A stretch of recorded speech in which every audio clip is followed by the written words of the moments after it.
132 BCE लाखों लोगों को मारकर कलिंगा को जीतने वाले सम्राट अशोक को एक ही सोच ने हरा दिया और वो थी पश्चाताप। उसने जो हासिल किया वो जीत थी या हार, वो खुद नहीं समझ पा रहा था।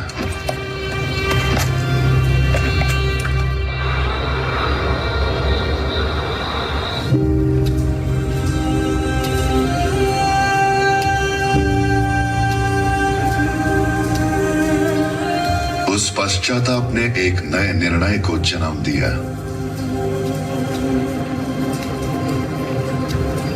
रहस्य से हासिल की हुई अपनी दैविक शक्तियों की वजह से इतना विनाश हो रहा है। ऐसी विनाशकारी शक्तियां मुझ में नहीं रहनी चाहिए। ये सोचकर उसने उनको 9 ग्रंथों में विभाजित कर दिया।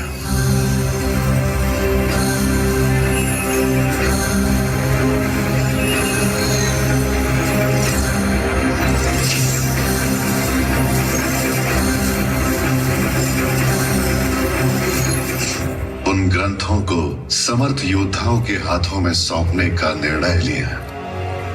अष्ट सिद्धि वाले ग्रंथों को 8 योद्धाओं के हाथों में सौंपकर अमृत वाले 9वें ग्रंथ को भविष्य देखने की क्षमता रखने वाले महर्षियों को सौंप दिया।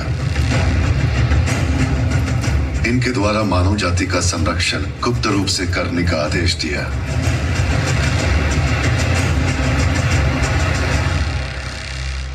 पीढ़ी दर पीढ़ी वो 9 योद्धा आने वाली पीढ़ियों को इन 9 ग्रंथों की जिम्मेदारी सौंपते गए। इन ग्रंथों के ज्ञान के जरिए सिर्फ दुनिया पर ही नहीं, मृत्यु पर भी विजय हासिल की जा सकती है। और इनको अपनाने के लिए Alexander, Genghis Khan, Bakhtiyar Khilji से लेकर हिटलर जैसी कई विनाशकारी शक्तियों ने पूरी कोशिश की, परंतु कोई भी सफल नहीं हुआ। आज की पीढ़ी में इन शक्तियों को हासिल करने के लिए एक असुर सोच ने जन्म लिया।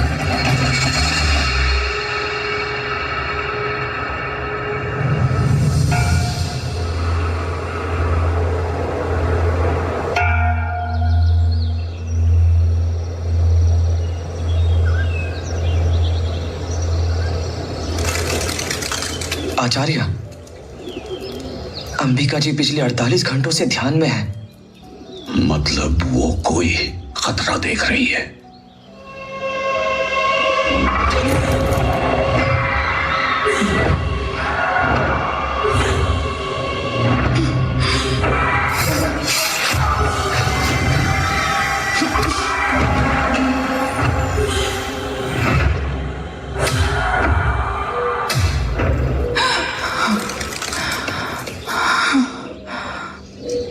बंशी, 9 योद्धाओं के एकत्र होने का समय आ गया है।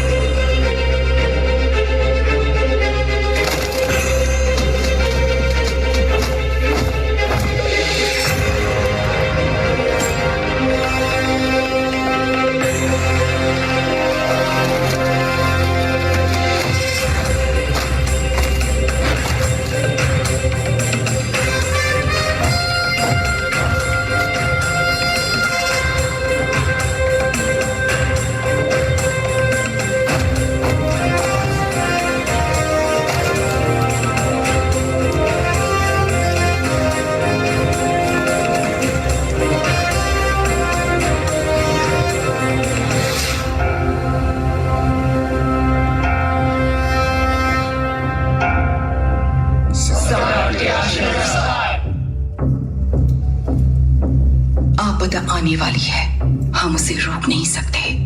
वो तुम्हारे तंत्रवन से शुरू होकर सभी 9 ग्रंथ स्थानों तक फैल जाएगी। ऐसे भयभीत होने की बजाय उनका सामना करना ही बुद्धिमानी है। रोक सकती तो आप लोगों को बुलाकर भविष्य के बारे में नहीं बताती।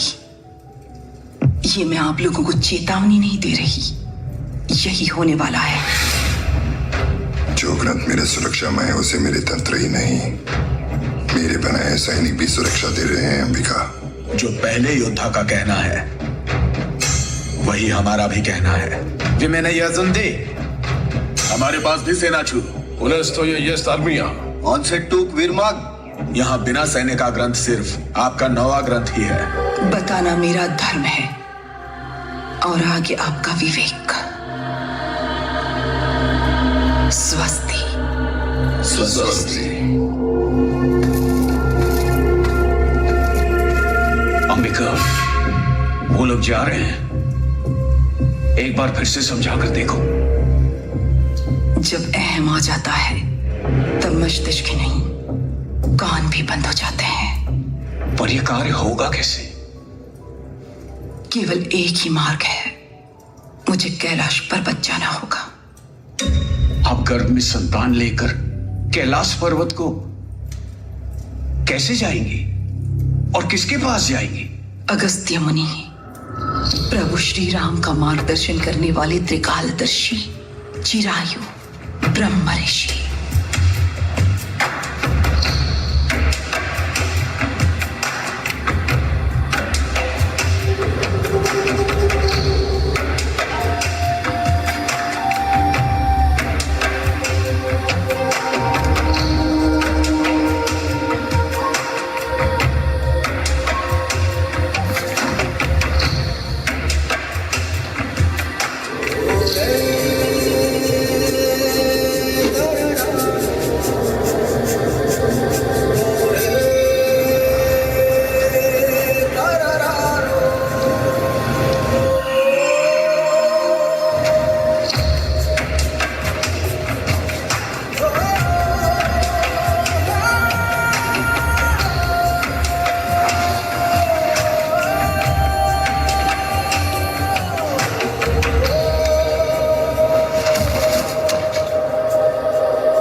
तुमने जो देखा वो होने वाला है। कलयुग में जन्मी कोई भी शक्ति इसे रोक नहीं पाएगी। परिष्कार युगों के पीछे छिपा है। ये प्रभु श्री राम के समय त्रेता युग में अस्तित्व में आया हुआ शस्त्र है।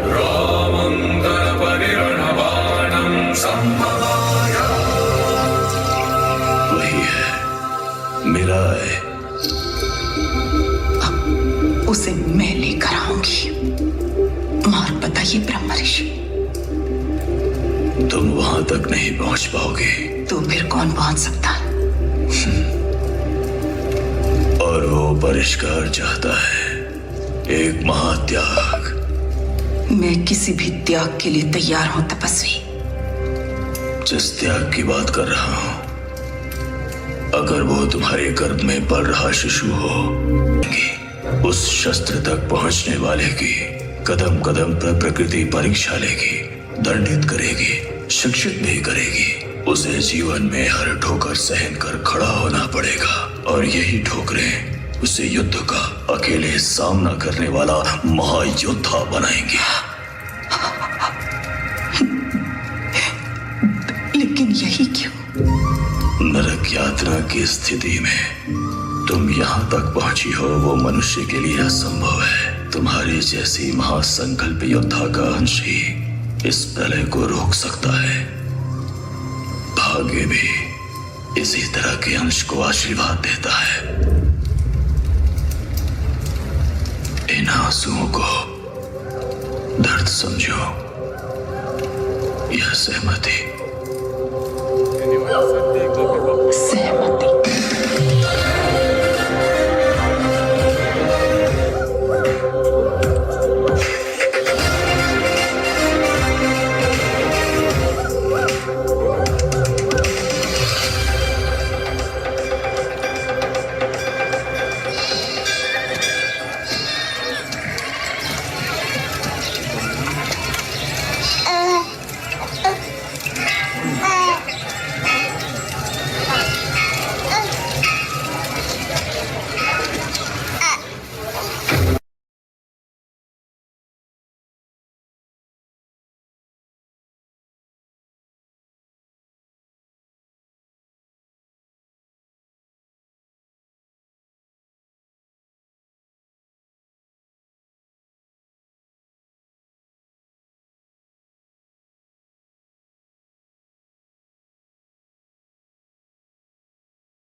बनाते, कुछ चाहिए तो बोल।